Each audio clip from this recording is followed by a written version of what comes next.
D was released on the 3DO in 1995 and ported the following year to the PlayStation and Sega Saturn. I'll be talking specifically about the PlayStation version in this video because that was the version that I owned at the time, but from what I've gathered, there's really not much of a difference. It's a first-person adventure game blending horror and puzzle solving. You play as Laura Harris, whose father goes on a shooting spree at the hospital that he works at, killing several people.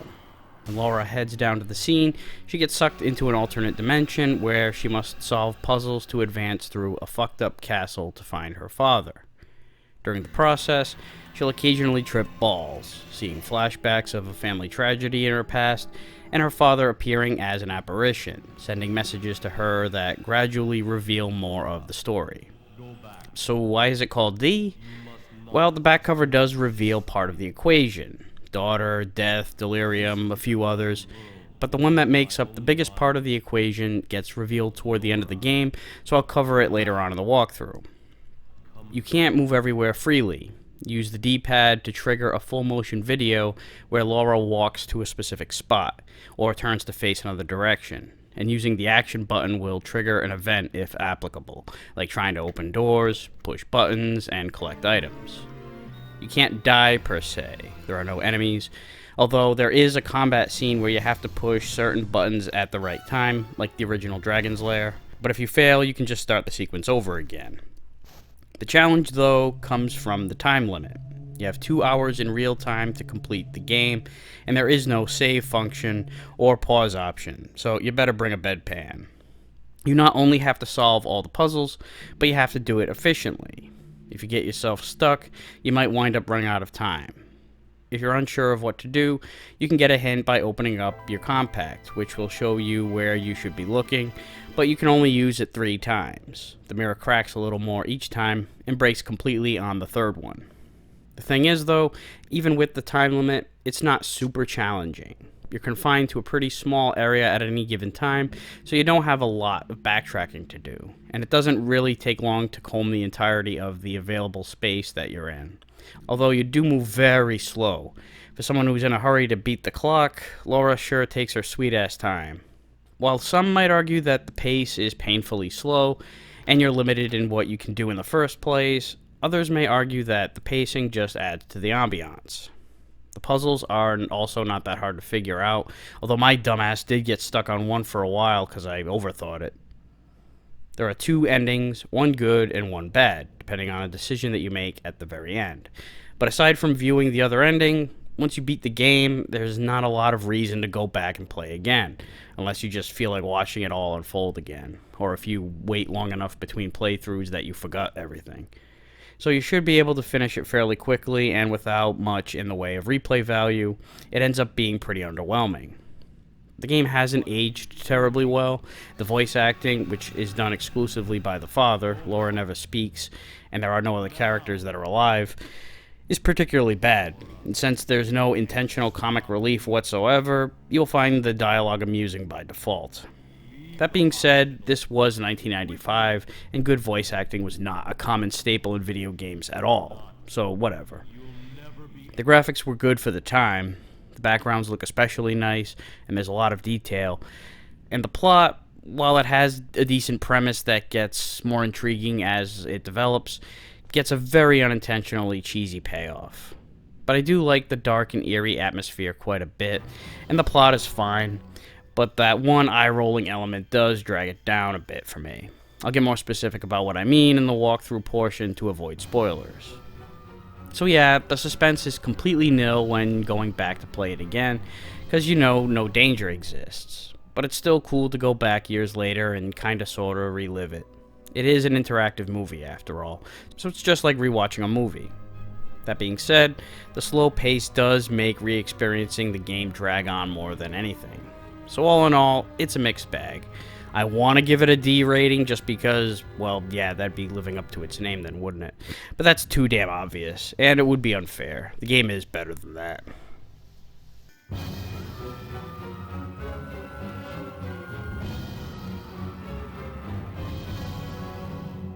So when starting the game, you get a cutscene explaining that the director of the hospital, Richter Harris, has shot a bunch of people, taken hostages, and barricaded himself in the hospital where police can't get in. His daughter Laura hears about it and rushes to the hospital to find out what the hell is going on.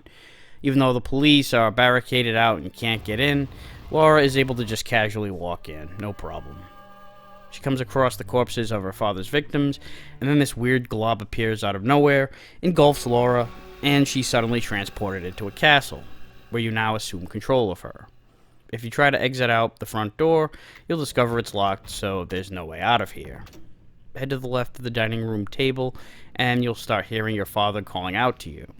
He'll appear in the air in spiritual form, and he's very careful not to get a copyright strike using Empire Strikes Back dialogue with a similar voice tone. Laura, this is your father. He tells you that this world has been conjured up from his mind, and that you need to go back to your own world. But I don't know how you expect me to do that. I tried going out the front door, and there's no other glob portal around here. Anyway, turn to the table, and you'll see a bowl of water which turns to blood when you select it. Pressing circle is your action, by the way. Pressing R1 will bring up your items. Right now you have a pocket watch, so you can be on the lookout for midnight, which is your time limit, and you also have the compact if you need any hints. Continue onward and head left. The door to the left of the dining room is locked. Turn to face the mirror, and selecting it will give you a cutscene of an arm reaching out from inside the mirror, and then it goes back. The scene isn't necessary to complete the game or anything. You can skip right on over it if you want, but it's a nice little scare. Turn around and enter the door across the way, and you'll see a keg you can't do anything with, and a wall of spikes on the other side. If you try to advance, the wall comes rushing towards you and narrowly misses you before retracting. If you try to advance again, Laura just says nope. So back out and head up the stairs. The door on the left is a room of spikes with a couple of corpses inside. Once again, this isn't necessary, but a cool little sequence, and it showcases how fucked up Laura's dad is, since he built this place with his mind. Anyway, on to the next room. Head to the dresser, and there are 5 doors with Roman numerals labeling each 1 to 5. Before you can do anything, Laura opens the top drawer on her own and finds a flashing beetle crawling around, which summons a massive rainbow force field or some shit, and she has a vision where a woman wearing a necklace with the same beetle that was crawling around is eating dinner and then starts backing away when the flashback suddenly ends. She'll close up the drawer, but once you have control and can select any of the drawers, open up the top one and you'll get a blank sheet of paper. The other drawers are empty. Walk over to the fireplace on the other side of the room, and you'll pick up the key on the floor. Now go back downstairs to the dining room and use the sheet of paper at the blood bowl, which will reveal the Roman numerals 4-2. So this is surely referring to the dresser, but before you go back upstairs, let's use the key you found on the door here. You open it up and discover a corpse chained up to the wall, with his other hand buried inside the other wall. Fuck, that must have sucked. Examining the corpse will give you a nice close-up of this horrible predicament, but there's nothing to do here, so go into the adjacent bedroom, and there's a box on the wall here. Pulling the handle will start shuffling the 2-digit numbers on the display one at a time. Letting go will get the numbers to stop, although after stopping the second one, it will move ahead the same amount of times as the first number on the box at the time. So for example, if the first letter lands on 1 and the next letter lands on 7, it'll go back 1 space and settle on 8. We'll come back to this later. For now, head back upstairs to the dresser and open the drawers in order the sheet hinted at 4, then 2. When you open the second drawer, you'll find a handle, which you'll take. Go back downstairs to the keg room and use the handle on the keg, which retracts all the spikes from the wall, and now it's safe to advance. You go down the stairs and reach a door that can't be opened, but it has a circle-shaped indentation in the middle of it, and the number 78 at the top. If you're thinking that the 78 is the combo to the box puzzle, then you'd be right. So head back to the prison bedroom and set the numbers to 78. So you'll want to let go at the first number as it reaches 7, and then let go again as it reaches 1, and then it rolls back 7 spaces and settles on the 8. The box will open up, and the hand of the prisoner is coming through the wall, and you'll take the ring off his rotting finger. Now go back to the keg room and to the door where you can use the ring, which opens it up.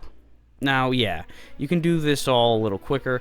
You can skip the bonus scenes, and you don't need to use the paper first. You can just open it in the 4-2 sequence the first time you see it, and you don't have to check the number on the door before you open the box.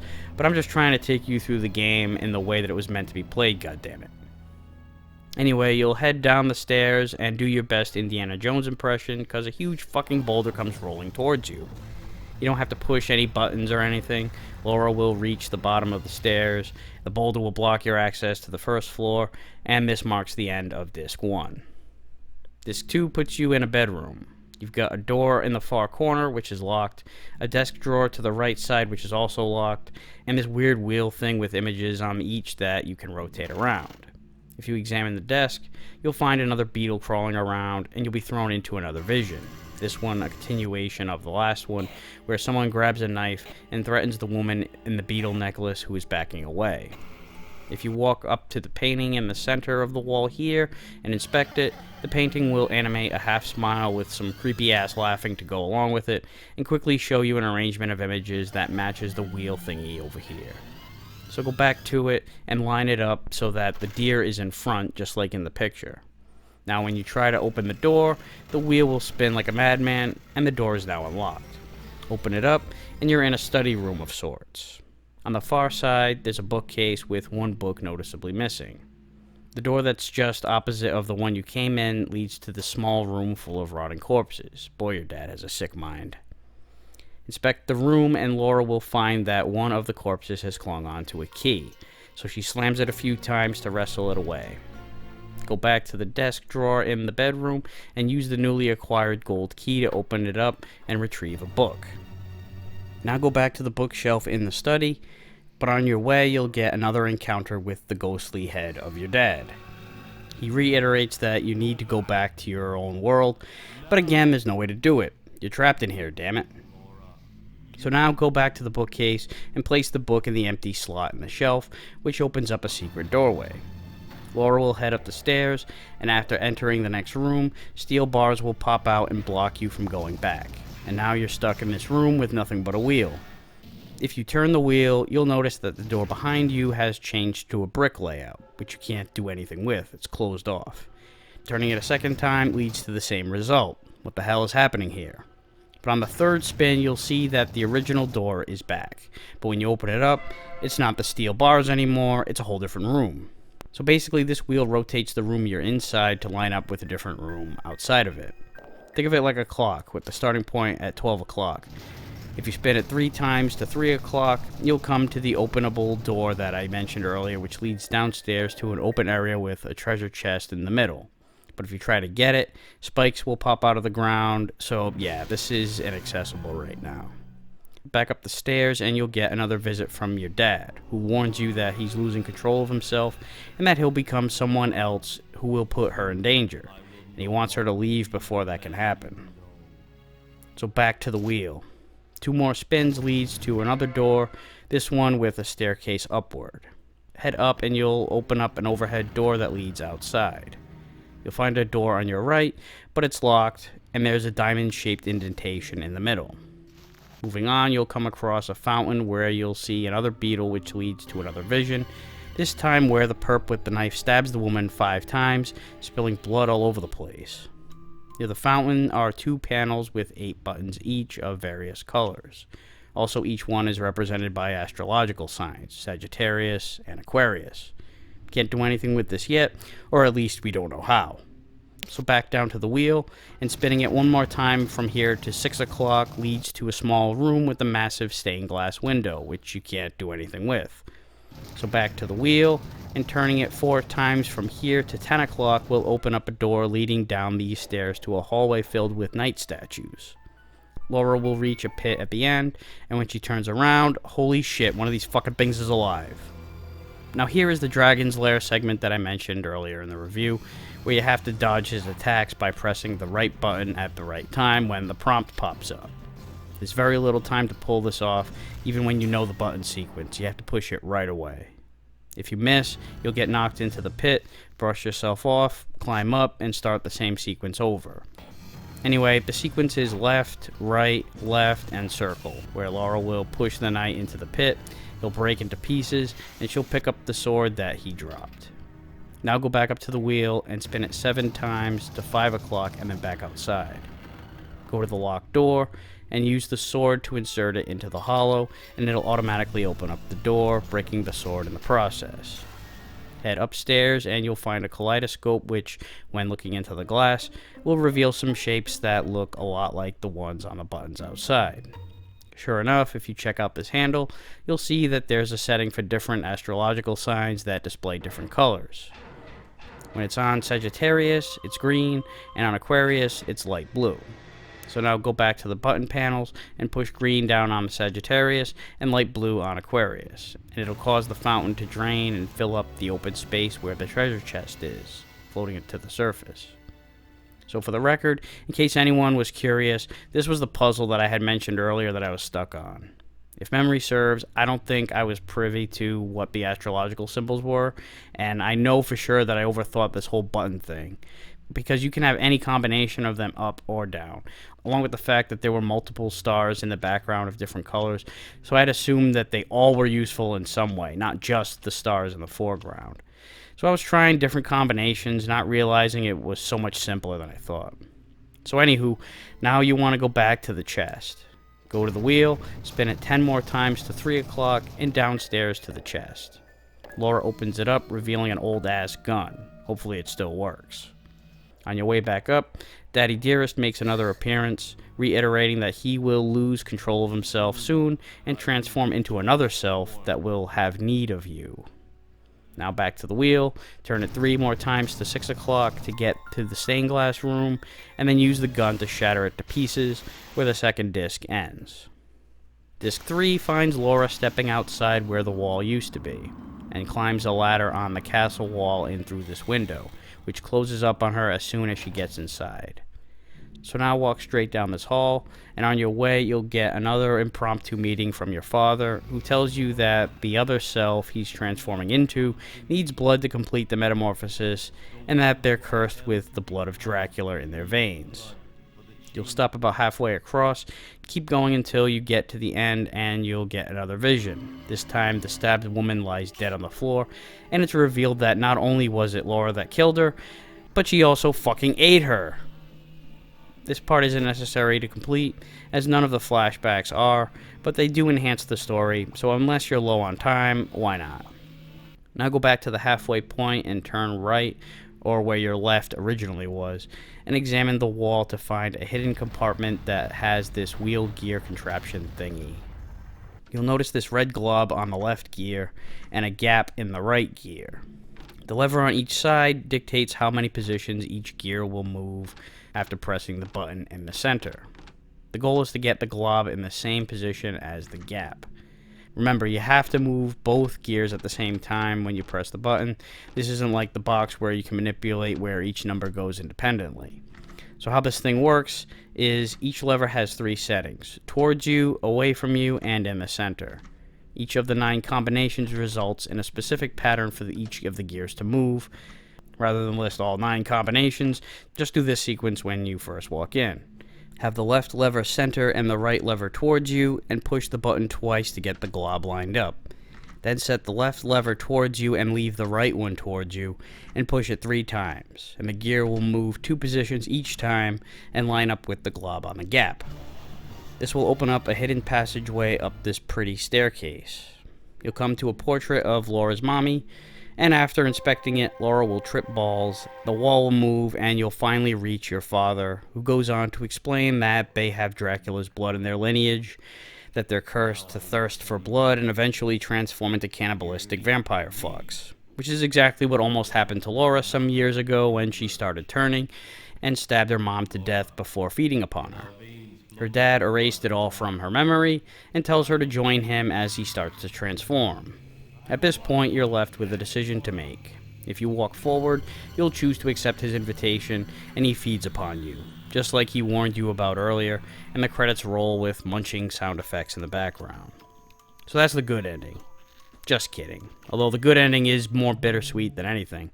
Instead of walking to him, use the gun and Laura will fire a bullet through her father's chest, and he'll praise you for taking him down before his transformation could be complete, even though the jackass admits he wanted to see how the metamorphosis would turn out.